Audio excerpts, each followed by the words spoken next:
So you've picked out some of your favorites, but you're not quite ready to shop. I'm going to show you how to save your very own wish list at cookiebloom.com. Don't forget to sign up for our free newsletter. You can stay up to date on the latest promotions, newest releases, and more.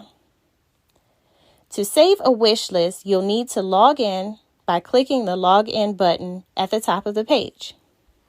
You can use your social media accounts or an email and password combination to log in. Once logged in, you'll see your name at the top of the screen. Then you can start scrolling. Click the green heart next to the item you want to add to your wish list. Once added, you can access your wish list by clicking the pink and white heart on the left side of the screen. You can also make a name for any list you wish to create. Happy shopping!